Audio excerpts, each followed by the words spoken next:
هلا والله متابعينا الكرام، وحشتوني جدا. النهارده جاي لكم بملخص جامد، ملخص المسلسل اللي مكسر الدنيا. يعني حضر شايك او قهوتك وتعالى استمتع معايا يا صديقي بملخص الجمدان ده. بيبدأ الجزء الثاني من مسلسل لعبة الحبار بسيونج وهو في المطار، وهنا بنشوفه هو صابغ شعره باللون الاحمر ومش بنعرف ليه. بس قبل ما نتعمق يا صديقي في احداث الجزء الثاني، تعالى اديلك نظرة سريعة كده على احداث اخر المسلسل واخر حاجة حصلت في الجزء الاول. واخر حاجة شفناها هي ان سيونج بعد ما اشترك في لعبة غامضة اسمها لعبة الحبار، اللعبة اللي بعد ما اشترك فيها شقلبت له حياته حرفيا. وبعد ما كان فقير ومش لاقي ياكل حرفيا كسبته اللعبة، وفي الاخر بقى معاه فلوس كتير جدا ما تتعدش. بس سيونج علشان يكسب اشترك في اللعبة دي من البداية عن طريق شخص مجهول قابله في ساحة المترو واداله كارت اللعبة المخصص. وساعتها سيونج كان اللاعب رقم 456. بس سيونج اكتشف ان اللعبة دي كانت مشترك فيها ناس كتير جدا، والناس دي طبعا من المعدمين اللي الدنيا دايسة عليهم بجزمتها. وجيم ورا التاني كانت اللعبة بتنكشف خباثتها قدام سيونج، وهي ان الخسارة في اللعبة دي يعني الموت، والمقصود هنا بالموت يعني الموت الحقيقي. وخباثتها طبعا في ان اللاعب ليه فرصة واحدة بس في الحياة.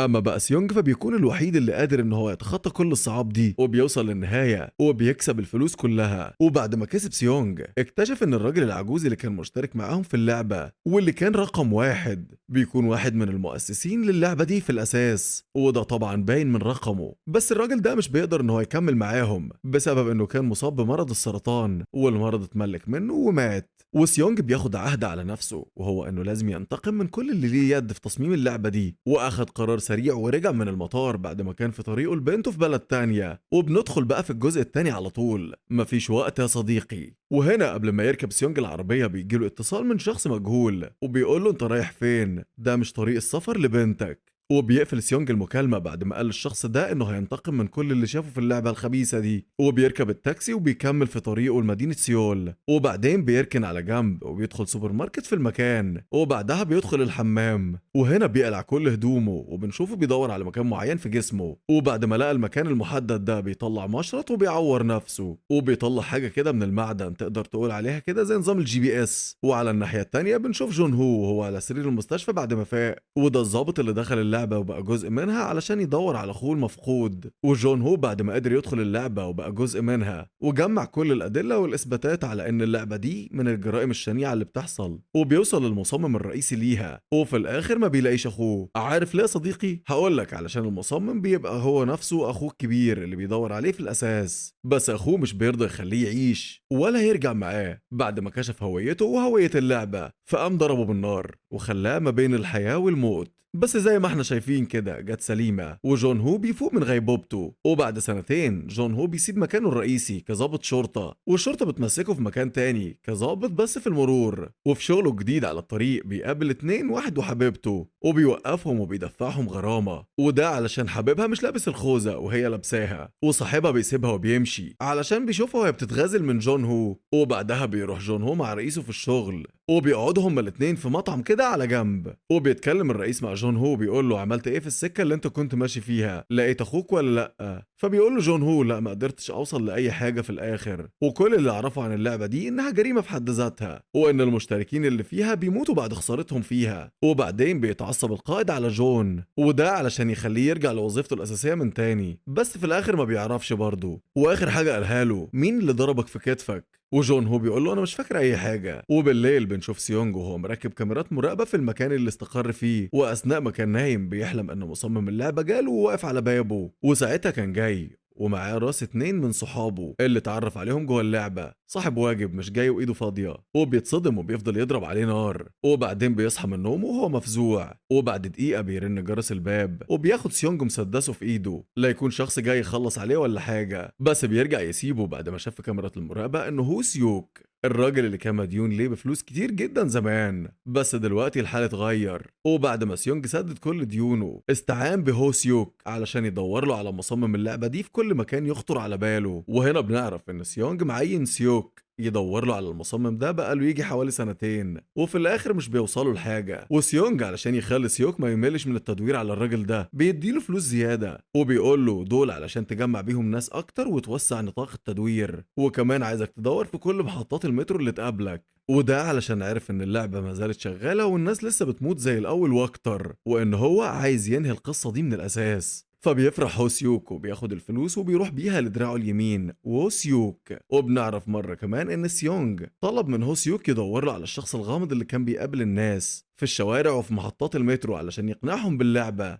ويخليهم يشتركوا فيها بكل إرادتهم. ورجالة هوسيوك وخصوصا ووسيوك مش بيبقوا مقتنعين بالشخص الغامض ده وإنه ملوش أي وجود من الأساس، والكلام ده طبعا بعد تدويرهم عليه لمدة سنتين كاملين وفي الآخر ما وصلوش لأي حاجة. وسيوك بيعرفهم إن فعلا في شخص سيونج بيدور عليه والشخص ده غامض جدا وخطير جدا كمان، ولو مش كده ما كانش سيوك دفع كل المبالغ الضخمة دي في الهوا. والرجالة بيحطوا لسانهم جوه بقهم وبيسكتوا بعد ما بيعرفوا إن في جايزة قيمة جدا للشخص اللي هيلاقي اللي سيونج بيدور عليه، وهي مليار جنيه وده بعملة بلادهم كوريا، وهنا نقصد مليار يون. وما تدقش معايا على موضوع العملة ده، المهم نركز في التفاصيل. وعلى تاني يوم بيجتمع سيوك بالرجالة اللي عددهم يخض دول، وبعدين بيعرفهم على كل تفاصيل وملامح الشخص المجهول ده، والشباب بينتشروا في كل مكان بعد ما اتحمسوا طبعا وعرفوا ان في جايزة للشخص اللي هيلاقي الشخص ده. وهنا كل رجالة سيوك بينتشروا في كل محطات المترو زي الجراد بالظبط، وبيدوروا على الشخص اللي سيونج بيدور عليه، وبيفضلوا يوقفوا الناس اللي رايحة واللي جاية وبيسألوهم إذا كان في شخص ببدلة كده وقفهم وعرض عليهم الاشتراك في لعبة اسمها لعبة الحبار. وحرفيا وبدون مبالغة بيفضلوا يفتشوا شنط الناس وأي حد لابس بدلة بالتحديد واللي معاهم شنطة سودا. ولو بتسأل ليه الكلام ده كله هقولك علشان دي تعتبر إحدى مواصفات الراجل اللي سيونج بيدور عليه. أما بقى بالنسبة لجون هو بنكتشف هنا إن هو بيدور على الجزيرة اللي اتلعبت عليها اللعبة وبيستعين بمراكبي من على المينا وبيديله فلوس على كده، وده علشان يكمل معاه للآخر وما يملش منه. كل حاجة ماشية بالفلوس يا معلم. المهم وبعد ما جون هو بتعدي عليه الأيام وفي الآخر ما بيلاقيش حاجة من اللي كان بيدور عليها ولا حتى مكان اللعبة، وده طبعا علشان مكان اللعبة الجديد اتغير ومش واضح على الخريطة، وبيتملك منه اليأس والإحباط شوية صغيرين. وبتمر الأيام يوم ورا يوم ومفيش أي حد بيقدر يوصل لنتيجة مرضية، وبنرجع تاني لنقطة الصفر. إذا كان بالنسبة لجو هو أو رجالة سيوك اللي بيدوروا في كل مكان طول الوقت وبيلفوا على كعوب رجليهم،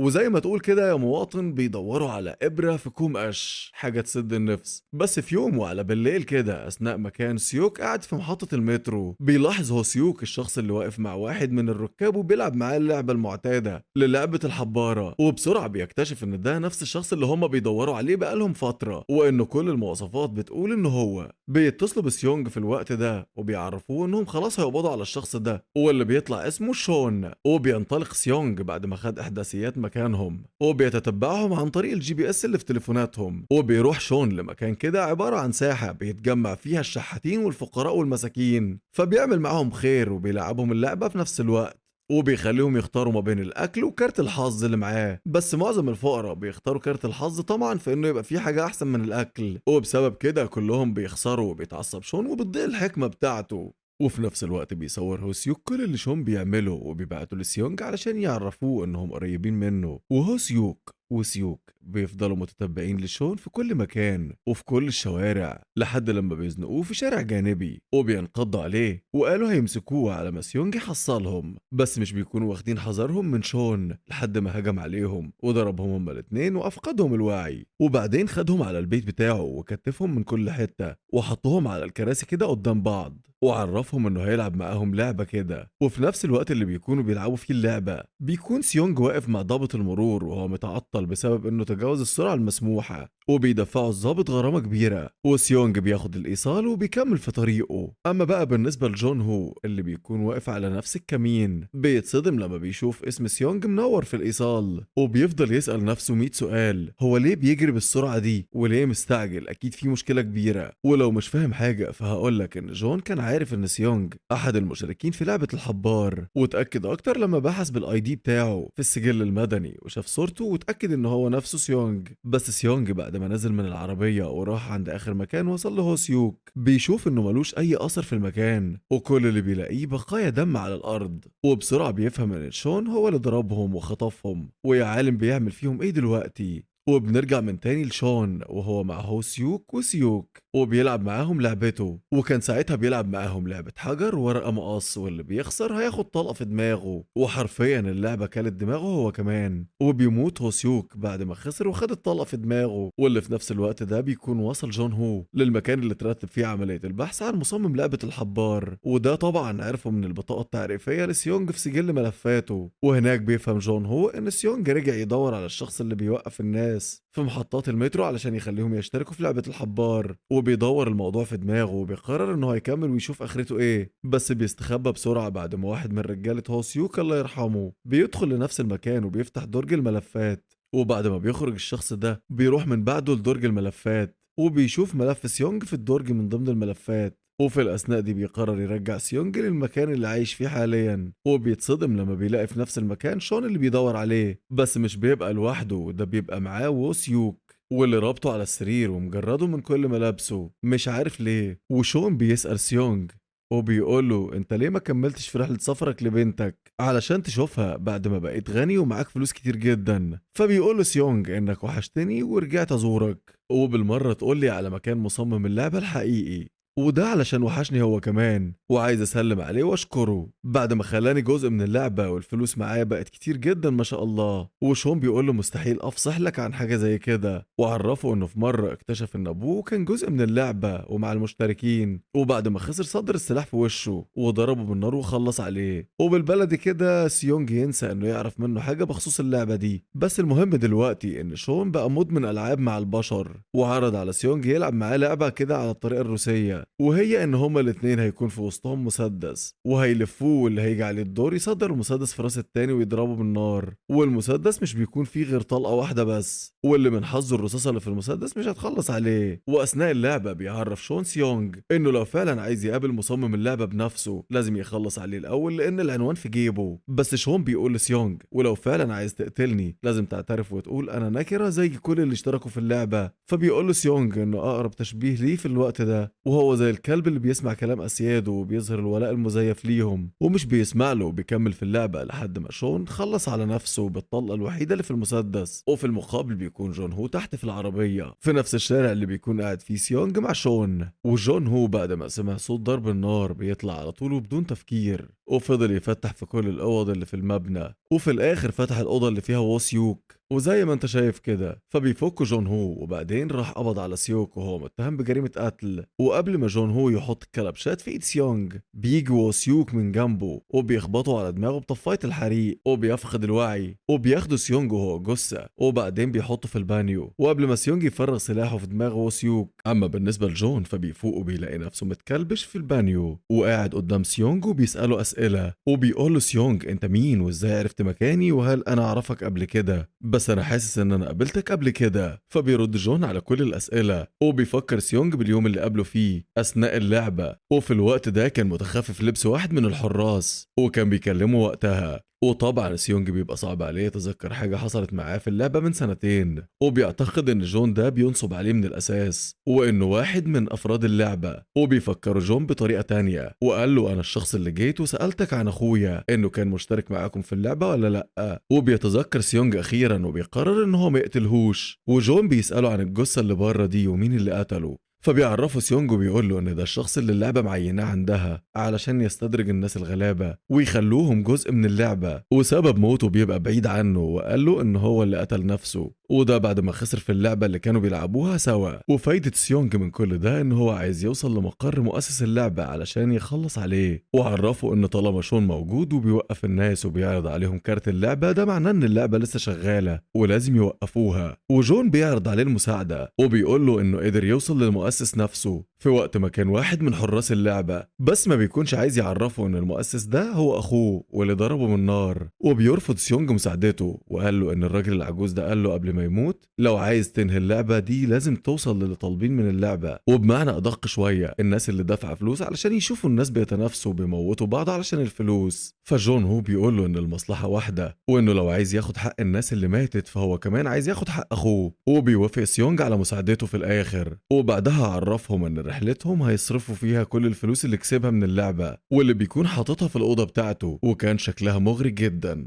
وبعدين قال له وو سيوك انه مجهز للمهمة دي بقاله فترة، وفعلا بنشوفه مجهز ترسانة من الأسلحة بمختلف أنواعها من أول القنبلة لحد الار بي جي، ده غير صالة الرماية وتدريب على ضرب النار واللي بيكون عاملها في نفس المبنى وفاتح الأوض على بعض. وبيعرفهم ان المكان ده هو اللي هيكون فيه تدريباتهم على الأسلحة في الأيام اللي جاية. وفي الوقت ده بيطلب سيونج من جون هو انه هو يتقاعد من وظيفته، وده بعد ما ينضم ليه لانه مش هيحتاج لها من النهارده. وعلى تاني يوم بيروح سيونج لمكتب سمسار اسمه تشان، وهناك بيطلب من شان انه يرجع ام ساي بيوك من كوريا الشماليه لكوريا الجنوبيه بعد ما تخرج من سجنها. ولو مستغرب هو ازاي بيطلب سيونج منه طلب زي ده، هقولك شان في الاساس بيساعد الناس في الهجره مقابل الفلوس. وبيطمنه شان وبيقول له هي فعلا خرجت من السجن لكن حاليا هي في المستشفى، وده بسبب انها بقت مريضة بمرض السل واللي كان منتشر في زنازين السجن. وعموما بيديله سيونج عنوان محل السمك بتاع ام ساي بيوك، وقال له ما تقلقش من قصة الفلوس دي وهديك الرقم اللي تطلبه. ومن بعدها شوية بتروح لشان واحدة اسمها بيونيل، ودي بنعرف انها بتدور على بنتها واللي بنعرف انها في عمر سنة. وبيصدمها شان وبيخليها تفقد الامل، وده بعد ما قال لها انه من المستحيل ان طفلة في عمر سنة تفضل عايشة طول الفترة دي بعيد عن ابوها وامها في كوريا الشمالية. ولو انت بتسأل هي ليه سابت بنتها وهجرت من الأساس من البلد،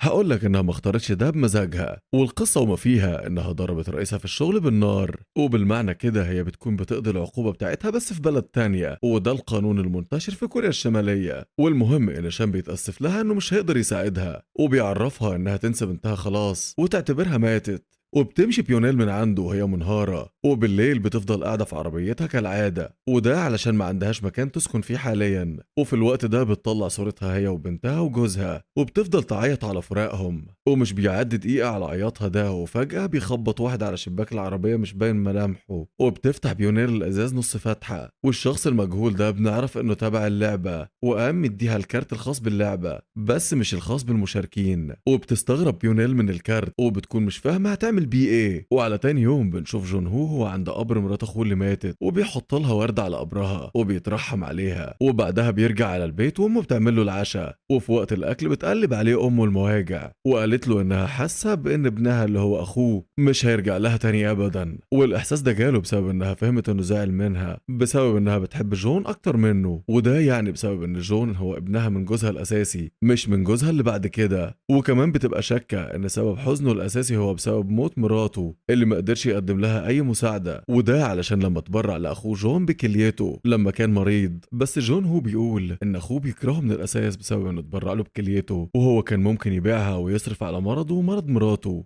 قبل ما تموت. وفي الوقت ده بيتعصب جون على امه، وده بسبب انها دايما بتفكره حتى على الاكل بذنبه مع اخوه. وفي اليوم اللي بعد كده بنشوف بيونيل وهي في شغلها، بس المرة دي قررت انها تستقيل وبتاخد الملف بتاعها من عند المدير. وشغلها اللي هي سابته ده كان عبارة عن تقديم الحفلات الاستعراضية للأطفال في الملهى والمهرجانات. بس المشكلة إنه وهي خارجة من الملاهي بتشوف طفلة شافتها قبل كده وهي بتركب الإسعاف على سرير، وأبو البنت دي كان قلبه هيتقطع عليها، وده بسبب إنها كانت مريضة كانسر وهو مش قادر على مصاريف علاجها. وبيونيل بتروح مع أبو البنت دي واللي اسمها نايون في المستشفى، وهناك بتعرف إنها مريضة كانسر وإن حالتها متأخرة جدا، وبتدخل عليها أوضة الرعاية وبتمسك إيديها وكأنها شافت بنتها فيها. وبعدين سابت الطاقية بتاعتها معاها على سريرها وخرجت من المستشفى وقلبها بيتقطع مليون حتة، وبتوصل لمرحلة انها بتتصل على الرقم اللي بيبقى في ظهر كارت لعبة الحبار اللي خدته من الراجل المجهول، وبتعرف اللي رد عليها انها ناوية تشارك في اللعبة،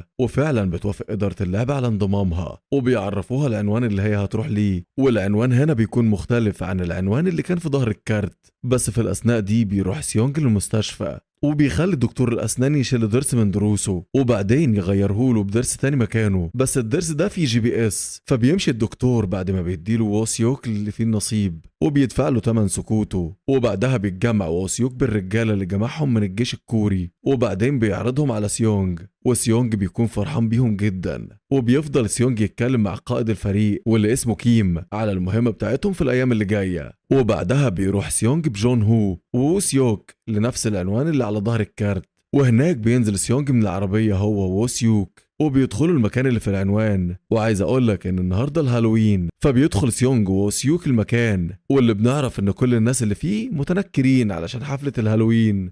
اما بالنسبه لجون هو فبيفضل يراقب لهم المكان من بره علشان لو حصل حاجه كده ولا كده، وفعلا بيظهر الخطر وهو انه شاف 2 من حراس اللعبه، وبيبقى مش قادر يحدد اذا كانوا فعلا من اللعبه ولا شباب ومتنكرين. عموما هو بيقرر يدخل المكان علشان يحذر سيونج بس مش بيلحق، وواحد من حراس اللعبه بيتهجم على ووسيوك وبيصعقه بالصعق في رقبته. اما بقى سيونج فبياخد التاني وبيخرج بيه من الحفله خالص. وبعدين ركب سيونج عربيه ليموزين وبنعرف انها تبع اللعبه. اما جون هو فبيكلم القائد كيم والفريق اللي معاه وبيخليهم يتتبعوا العربية الليموزين علشان لو حصل غدر ولا حاجة. وجوه العربية بيظهر صوت كده بيكلم سيونج من اللعبة على شكل حصالة، فبيقول الشخص المجهول ده لسيونج واللي بنعرف ان هو مؤسس اللعبة، وبيقول له انه كان المفروض عليه انه يسافر لبنته بعد ما كسب الفلوس. وبيعرفوا سيونج ان اللعبة دي لازم تنتهي وان انتهائها ده هيكون على ايديه هو، وانه هياخد بحق كل الناس اللي ماتت بدون ذنب. والمؤسس بيقول له انه ما ضربش حد على ايده، وكل اللي اشتركوا بمزاجهم وبكامل ارادتهم. وبيقول له سيونج ان ده مش عدل خالص وان ده مخالف كمان للمبادئ وانه بيلجأ للناس اللي محتاجة. فبيتعصب وبيقوم مطلع مسدسه وضارب في ظهر كرسي السواق على امل ان المؤسس يكون قاعد فيه ويخلص عليه. وطبعا الجدار بيبقى مضاد للرصاص، والمؤسس بيقول له انسى اللي بتفكر فيه. وفي المقابل بنكتشف القناص اللي على السطح واللي بيكون تبع اللعبة، وكمان بيكون ضرب كل كاوتشات فريق كيمو وعربية جون علشان يعطلهم. اما بالنسبه لسيونج فقرر يشترك في اللعبه من تاني، فبيستغرب المؤسس لما بيشوف واحد بعد ما خرج من النار بيقرر يرجع لها برجليه من تاني. وعموما بيرحب المؤسس بيه، وفجاه العربيه بتتملي بالمخدر، وده علشان المشتركين مش لازم يعرفوا طريق مقر اللعبه الاساسي. وبنكتشف ان المؤسس فعلا بيكون موجود في العربيه جنب السواق، وفي نفس اللحظه بتروح بيونيل للمكان المحدد، وهنا بنشوفها دخلت كونتر على عربيه نقل من عربيات اللعبه. والصدمه لما بنلاقيها بتلبس لبس حراس اللعبه. بس كده يا صديقي لحد هنا وبتنتهي حلقتنا النهارده. لايك شير سبسكرايب واستنونا وملخص جديد. كان معكم محمد خليل، سلام.